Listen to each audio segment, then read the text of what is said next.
have their storybook ending. You can walk through the fire. You can walk through the fire. When it's down to the wire. You can walk through the fire. Howdy, y'all, and welcome to the Wrexham Texan. My name is Jake Green. Thank y'all so much for joining me today. What a game. I always fear away days. They just don't go well for us very often. And yesterday was no different as far as the feeling before the game. I was nervous, even though Colchester is not the best team around. Still nervous going into it. And when they scored that first goal, 54th minute, I just kind of sank, kind of felt like that might be it. We thought we might tie it up, but never thought we would win. Crazy, though. We ended up winning. What a fantastic, fantastic day. We've got a lot to talk about. Should we first? Let's watch some highlights. I got three highlights. Goodness gracious. Got three highlights, which are basically just all the goals, because those were the best highlights that I could scrounge from the full highlights that Wrexham releases. So here's the first one. McGeehan does well to feed it to Akinde with the return pass is strong, but Akinde can hit this. Oh, it's in! Akinde slams it. Okonkwo. Yeah. Let's see. I think it was McLean that blew this one. Is that right? I think McLean let that go past him, did some crazy weird tackle, and then tried to come back in for a slide. And I mean, I'm going to blame that one on McLean. I think he really blew that one. And Okonkwo nearly got it. He nearly was able to punch it away, but man, just couldn't quite get there. Couldn't quite get there in time. I don't put that one on Okonkwo. I put that one on McLean, just because McLean overstepped the first time and then couldn't recover, and that was it. That was the end. So yeah, I don't think that's Okonkwo's fault. But then here we go. Picks it up on the right flank, scoops it down the line to Barnett, just about keeps it in on his right foot, hits across to the far post, and Mullin scores his 100th. Paul Mullin, ton up. Paul Mullin scores his 100th goal. Play all the way around. Ryan Barnett assisted.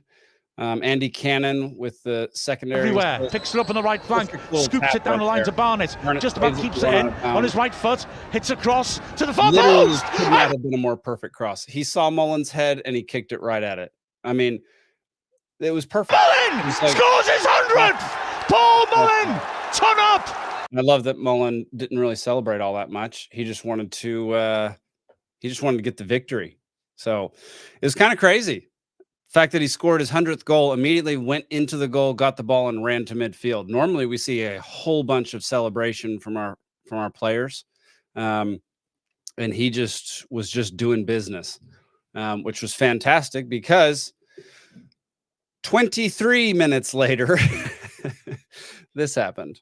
Here's Evans to the near post. Palmer's shirt being pulled against a flick across the face. It's in! It's in! Max Cleworth. Cleworth's first ever league goal. How about that? Cleworth gets his second goal, first ever in the league, off a perfectly placed header.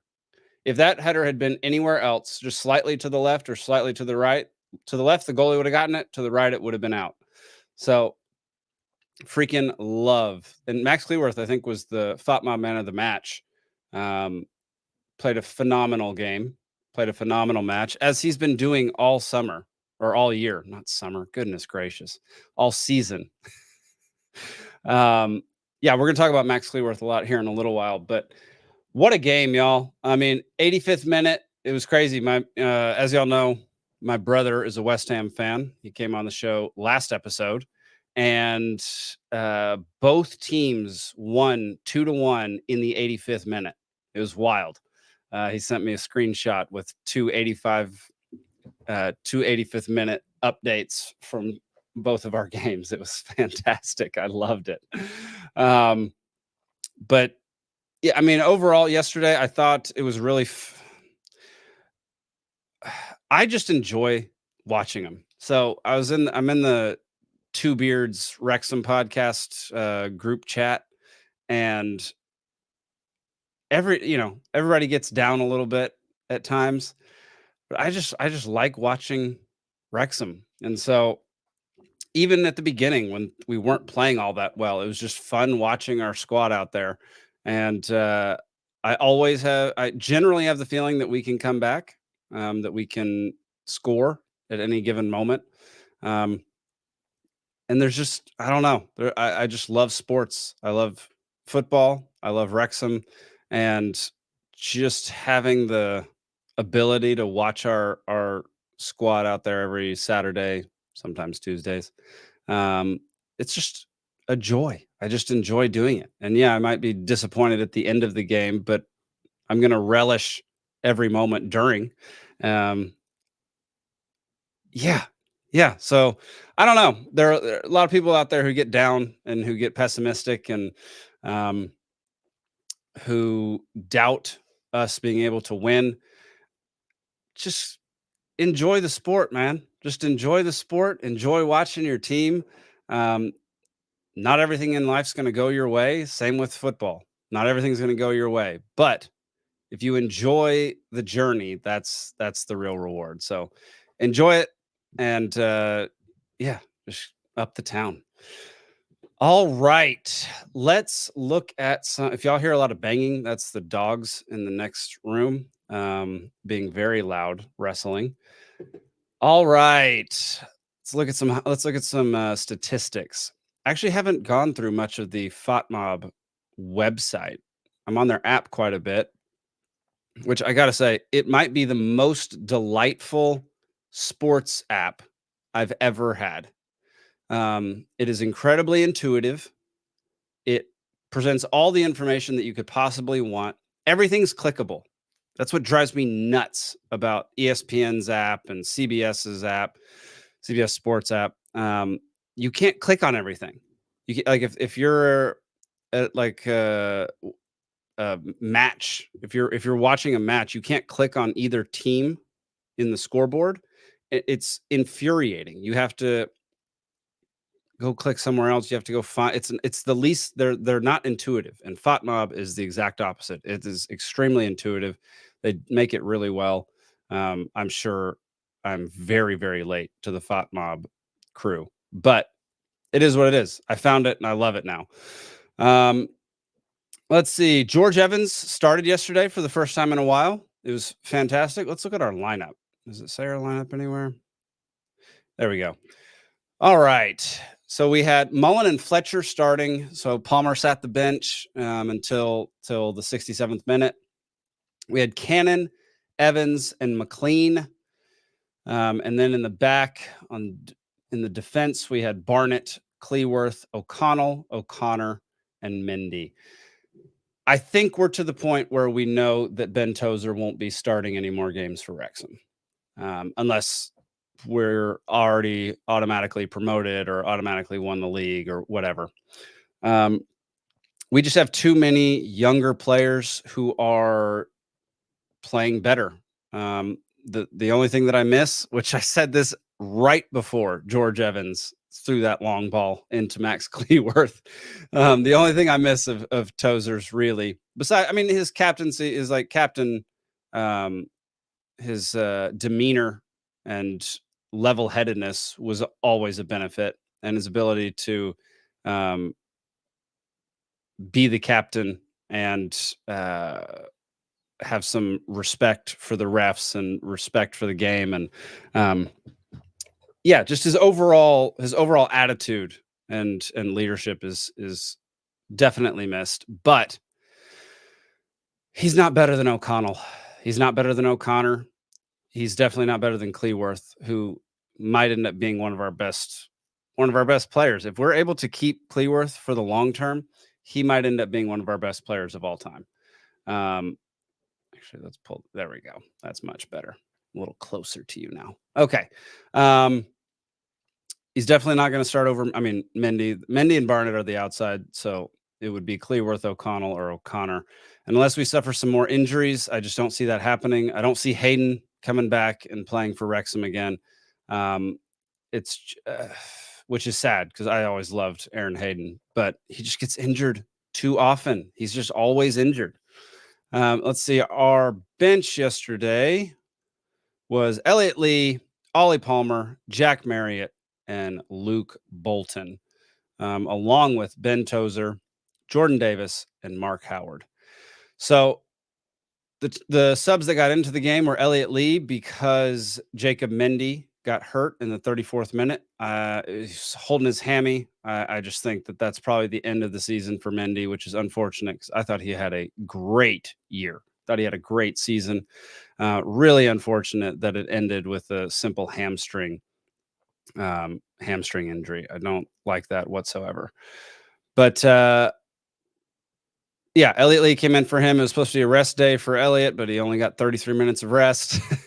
Ollie Palmer came in the 67th minute, and then what I thought was far too late was Jack Marriott and Luke Bolton coming in the 84th minute. Because once Mullin got that goal, I thought that he should have been out. Apparently, he was playing through some type of pain or injury, which I don't really like that we're having to play him through an injury. If somehow it makes it worse, that does not bode well for us. I mean, we are towards the end of the season, but we need him for these last 4 games. So I would love it if we could just rest him up and maybe bring him on as a sub if he actually is injured or hurt in some way, shape, or form. Because I don't think we can risk losing him when we have Stockport as the final game. We'll get to our upcoming matches here in a bit. Who had phenomenal games? Barnett obviously had the assist to Mullin. Cannon has played well all season. He played phenomenally yesterday. Evans played great. I didn't think his yellow card was a yellow card. It seemed light considering no one else got cards. And some people did far worse things during yesterday's game. Hang on one second. O'Connell played great on the defense. O'Connor, I want to know, I need to do more research into how FotMob rates these, but FotMob rated O'Connell as one of the worst on our team besides Mendy, who got hurt. So 6.8. Okonkwo got a 6.9. Not really sure why. Yeah, I don't know how they come up with these scores, but don't really care for him. McLean played fine. You didn't see him very much. I mean, I thought he played worse than anybody else. I thought there were like 2 or 3 times on the defense where he made a mistake and let the ball through or let the defender pass. He did hustle. The dude does hustle. But other than that, I just thought he made a lot of mistakes yesterday. I could be wrong, but I distinctly remember seeing him lose track of the person he marked multiple times, and let defenders run or let attackers run by him with the ball. I also think he's the reason that we gave up that goal, which is fine. I like McLean. I just think he had a bad game yesterday. That's all. Let's see. Interesting. Look at this momentum chart. I do like that. Look how long they had the momentum. So long. I mean, basically until they scored their first goal, they basically had momentum the entire time. We had a little bit here around the 24th to the 29th minute, but man, they dominated the first 2/3 of that game. Let's see. Sorry, y'all. There are dogs whining in the background.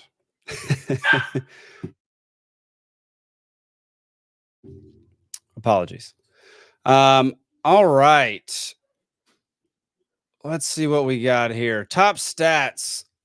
We had possession for only 44% of the time, but we ended up winning. We had 12 total shots. They had 14. We both had 2 shots on target. And interesting, big chances. See, this is what I meant. This is what I our home website doesn't give you all these little cool stats. Big chances, they had 3, we had 2. Big chances missed, 0 for us. They missed 3.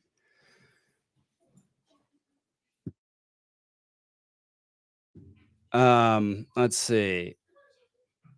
We've got sorry.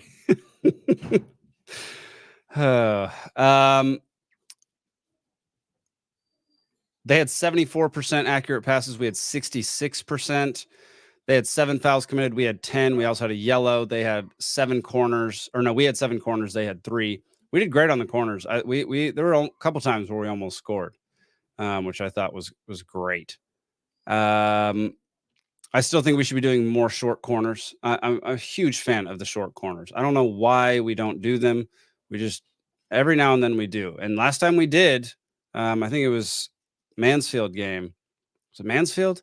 We did some short corners and we scored off one of them. I love the short corner. I don't know. I just don't understand why we don't do it more often. But yeah, I don't know. What do y'all think? I thought the game was entertaining. We obviously didn't play that well in the first half. I thought we played very well. I thought we got all the momentum. We really found our groove in response to their goal, which is a great.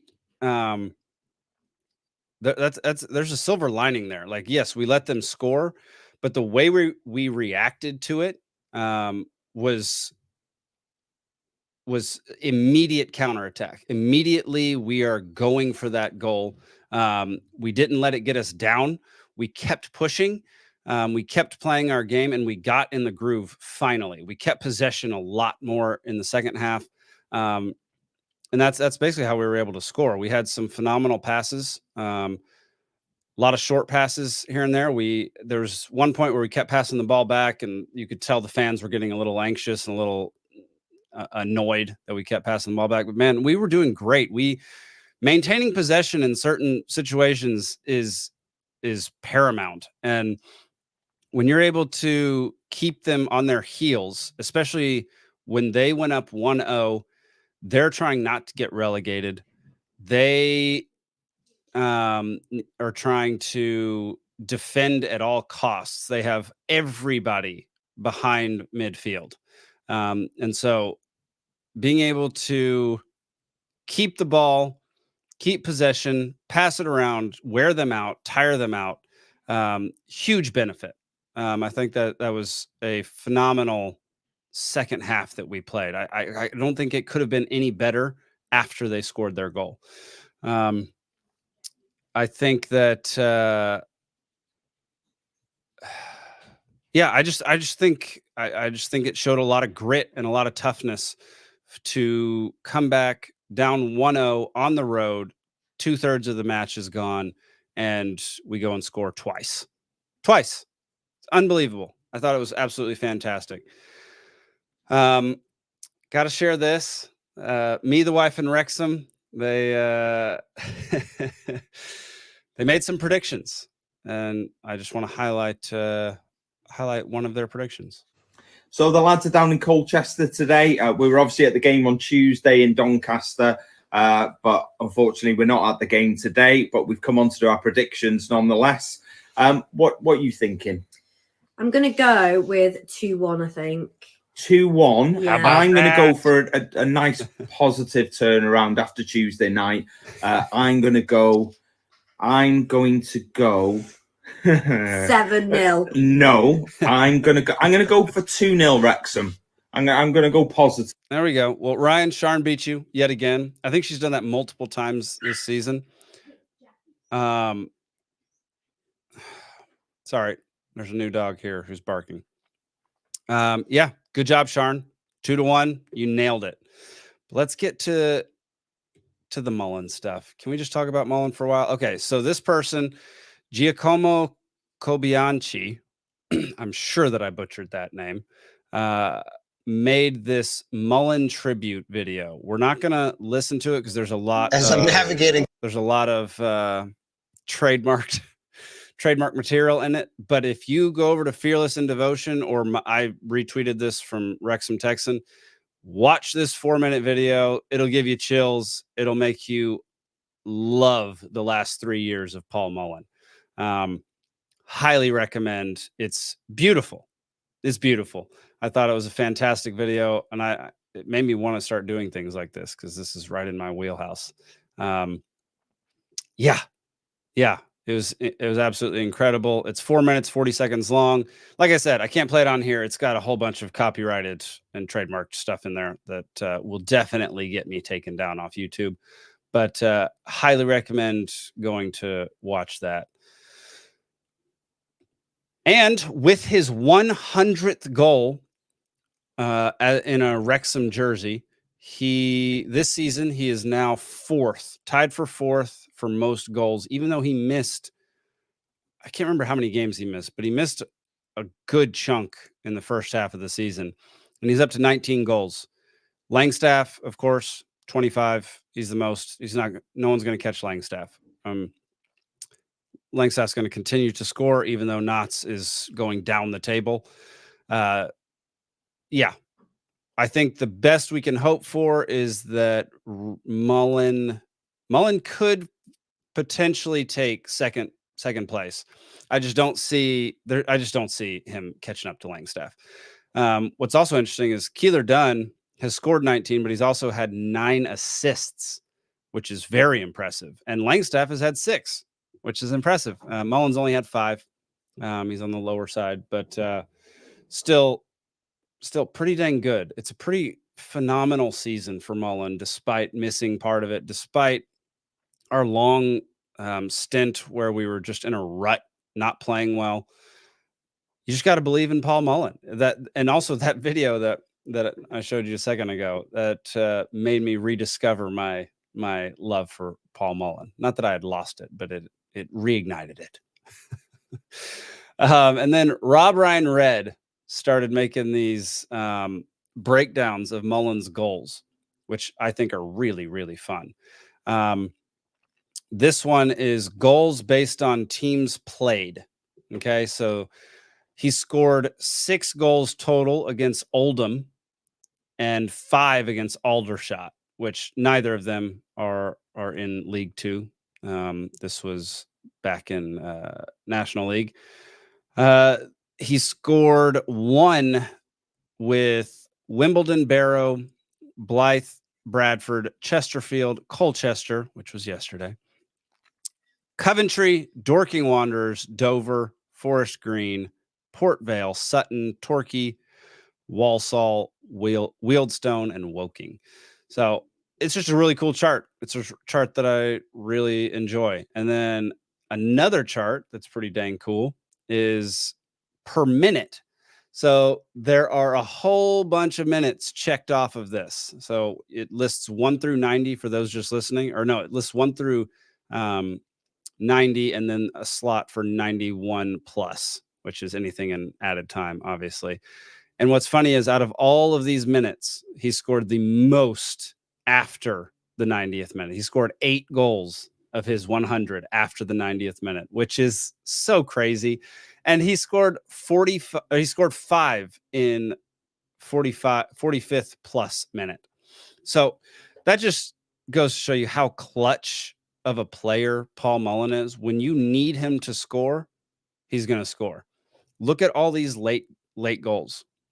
So like 70, let's go 70th minute and above. He scored 4, 5, 6, 9, 10, 11, 12, 15, 16, 17, 18, 19, 27 of his 100 goals for Wrexham have been scored at the 70th minute or later.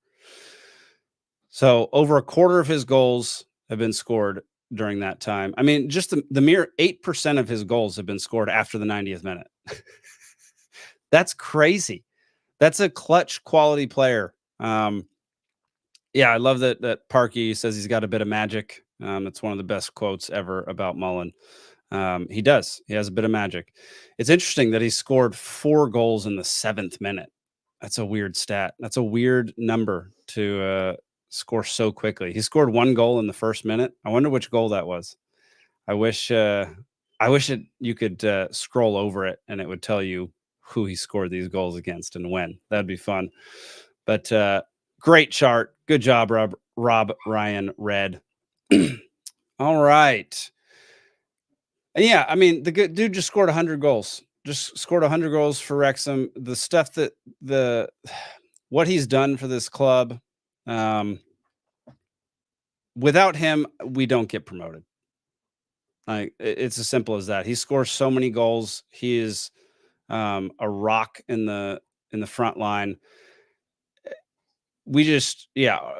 Wrexham just owes a ton to Paul Mullin, and it wouldn't surprise me if they came out with some special documentary purely about Mullin. I would love to shoot that documentary, actually, but he deserves all the praise. He definitely still flops, and he's still probably going to get the Alamo Award at the end of this year from me, but he's flopping less, which is great. He did flop yesterday a couple times, but overall, where we are in the league, the fact that we are in league ball and that we are at the top of League Two, near the top of League Two, it's a great portion of that is due to Mullin. And without him, we would still be down in the National League. And I fully believe that. So thank you, Paul Mullin. Now, let's go talk about the future. Let's talk about... hang on. There we go. Let's talk about Mr. Max Cleworth. Kate Lindsay says, still not over Max getting his goal yesterday. What a time to score. 100%. 100%. I love it. This is Max just happy as can be after the match yesterday. The number of people online calling for Wrexham to sign him, extend his contract, sign him for a very long time for a lot of money. There's a lot of them. There's a lot of people out there talking about that, and I completely agree. I've said this before, but I've been a fan of Max Cleworth since I got FIFA on my Nintendo Switch and started playing as Wrexham because I was able to over time build him up to be one of the best players in the Premier League. And I think he has that potential. If you saw his pass against Mansfield, you would know that he has that potential. I'm a huge Max Cleworth fan, and the fact that he's 21 years old, he plays for Wrexham. He loves playing at Wrexham. He gave a great interview after the game. I should have pulled that up. In fact, let me go see if I can find it. It's just, he is becoming essential, I think, to what we're doing, to us building here. And I think that it would be great for morale and great for the club's future if we did give him an extension. I think it would make a lot of people happy. Here he is. Here's 3-minute interview. Let's watch the whole thing. I want to watch it. Max, congratulations at a 2-1 victory today against Colchester and the winner for yourself. Just describe what that feeling's like. Yeah, it's a pretty surreal feeling, to be fair. It's been a long time coming, like a league goal, either in last year in the National League or this year. So to get it at this place, which is a tough place to come, and to be the winner, it's a special feeling. In the context of the game as well, we just made a double substitution to change the shape, and then straight away your header then hit the back of the net. It seemed to take an age before it got there. What was going through your mind as that ball went into the box? Well, I was just thinking about getting the seconds off, if someone got the first contact, but then I just seen it coming over. I think it was Owen's head, and it was like perfect. I'd got half a yard, and then I was right behind it, so I knew it was in straight away. But yeah, I've not had many, so yeah, it was a good feeling. Over the last few weeks, you've received a lot of plaudits from a lot of the supporters, become a real fans' favourite for many, many years now. To hear them chanting your name, saying you're better than Cannavaro at the end, it must be a really nice feeling for you. Yeah, like the support over the last 3 years since I've come into the team has been class. To have that moment at the end is pretty special, to come from the academy all the way up and then get a moment like that. It's pretty good, but I'm just trying to keep working, and hopefully it's the first of many moments in front of them fans.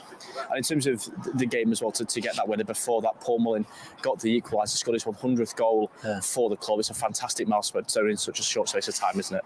Yeah, 100 goals in just under 3 years is ridiculous. You know, he's been a talisman for us over the last 3 years and someone we've always looked to. So for him to get another goal and get up to 100, I'm made up for him today. Especially after going a goal behind today and defeat on Tuesday, the response just showed exactly what the group's about, and it's been shown and known for across the last 3 years now, hasn't it? Yeah, I think the gaffer and Parky, all the backroom staff have instilled a character in us that we never give up. You know, we've had a few losses over since probably Christmas and that we weren't happy with. I think Tuesday was a really tough place to go. You know, they're probably top of the form table summit. So, and I think just to bounce back today on this, which was a really difficult pitch, they're fighting for their lives. You know, they've sold it out for the first time in years. So it was never going to be easy, but just to get over the line, it was a big 3 points. The gaffer mentioned in his press just a moment ago that the pitch was narrowed. How did that affect the way that you maybe go and want to set up the game and then play our style of play as well? I think it just restricts the space. You know, obviously we play quite wide at times, so it hinders us in that sense. But it's the same for both teams. I think it was more the bobbliness of the pitch that hindered us more than anything, and we just probably struggled to adapt to it in the first half, especially up until the goal even. And then I think the character we showed to bounce back, and with the fans in full voice, it was a really good 40 minutes in the end of the second half. And nevertheless, at this time of the season, especially, finding that way to win can be so crucial, can't it? Yeah, it's winning's the important thing. You know, performances at times aren't the main thing. Obviously, they're nice, but you know, if you can get the 3 points and get over the line, it's what everyone wants. And hopefully, we can kick on in the next 2 games and hopefully just get over the line sooner rather than later. Thanks, Max. Congratulations. No worries. There you go. I kind of equate. I know he's not. I don't think he's from Wrexham, but I kind of equate his story with Jordan Davis, how it was a big deal to sign Jordan Davis because he grew up in Wrexham. He's a Wrexham lad. And I mean, Max went through our academy and now he plays for the first team, and he does a phenomenal job. So I kind of equate him getting signed as with an extension as a moral victory and just securing the future of the club, or helping to secure the future of the club. Yeah, overall, I just love Max Cleworth. He's developing so quickly because between last year and this year, you could see his quality plays last year, but man, the difference between last year and this year is phenomenal. You can tell he's been working really hard off the pitch, and yeah, I'm really excited to see where his career goes, and hopefully his career stays with Wrexham. That's the goal. All right, y'all, it's that time. Please, sir, I want some more. Don't make me beg here, because I will do it.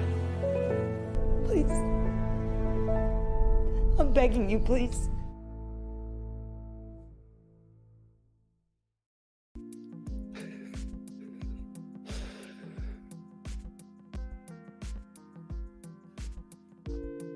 Well, I messed this one up, y'all. There we go. There we go. All right. Welcome to Beggar's Corner. Mr. Rob McElhenney, this is attempt number 4 or 5. I don't remember. 4 or 5 at trying to get you to come on my show.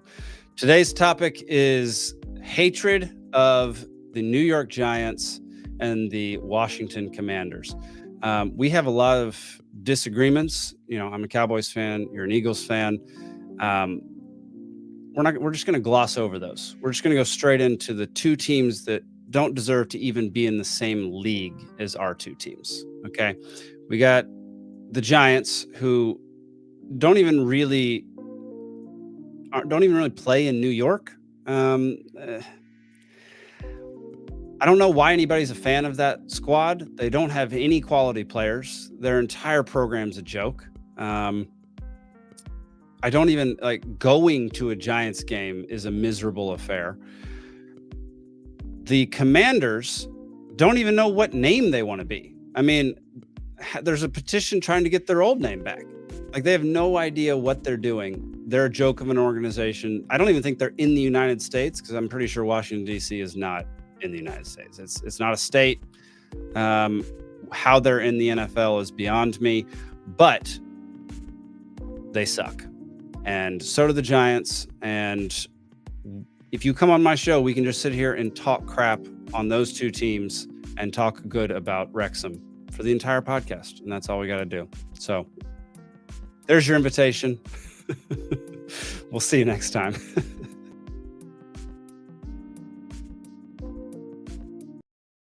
All right. That was Beggar's Corner. Really dumb, really stupid, but is what it is. I didn't think I was going to do it today, but I ended up doing it. So there we go. All right, y'all. Let us talk about next week's game. On Tuesday at 2:45 Eastern, which is 7:45, I believe. The time changed over in the UK. It's at the Stoke Kairos. We play at home against Crawley Town. One thing that Ryan over at Me, the Wife, and Wrexham pointed out was that Crawley have the most away points in 2024. They have 21 away points. Morecambe, Gillingham, Crewe, and Mansfield after that, 16, 15, 14, 13, respectively. So it's not going to be an easy game, y'all. It's not going to be an easy game. They are 7th. They are fighting to stay in the playoff race. See, what's frustrating about who we get to play at the end of this season is it is teams fighting for the playoffs, which is basically anybody from basically Gillingham up. And then teams fighting to stay out of relegation, which we just sent Colchester into the relegation bracket. And what sucks about that is both of those teams have a lot to play for. Teams like Swindon, Salford, Accrington, Tranmere, Newport, Notts. They basically have nothing to play for at this point. They're just going to survive till next season, and then they'll be in League Two again. But anybody in the top 11 or the bottom 4 right now have a lot to play for. And so those are the teams we're playing right now, and it's not great. They're playing really well. They're fighting really hard. It's really frustrating. That was the whole thing with Colchester, was they're not the greatest team, but they played really well because they're fighting to stay out of that section right there. And so playing these teams who are desperate to win, not great. But Crawley, we can beat them. We beat them last time. We beat them in a away game, 1-0. Let's go see what happened during that game. Palmer scored. Man, let's get a Palmer goal.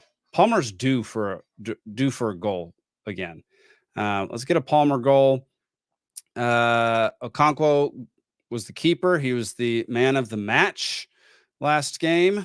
Last time we played Crawley, he had an 8.0 rating. Dadgum. That was a while ago. When was this?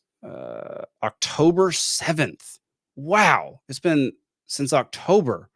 I did not remember Okonkwo playing that much in the first half of the season, though I could be wrong. Let's see. Oh, Tunnicliffe came on during that game. Davis came on during that game. Fletcher and Cannon came on. And then let's see who was in the starting lineup. It was Mullin and Palmer. Yet another victory where we had Mullin and Palmer in the starting lineup. We had George Evans, Elliot Lee, James Jones, who's basically been replaced at this point by Andy Cannon. Mendy, Hayden, been replaced by Cleworth. Those are the big changes. So, basically Hayden and Jones, this right side over here, has been replaced by, honestly, two people who deserve it more than they did. Boyle was on the bench. Like I said, Tunnicliffe, he's kind of been replaced. I don't think he's come back in the lineup anytime soon. Fletcher, obviously he's staying in. Then Cannon went on. So very excited for Tuesday. Gosh, I hope I don't have to work during that time. But my prediction for this game is, what has Crawley been doing? I want to see what they've been doing over the last few matches.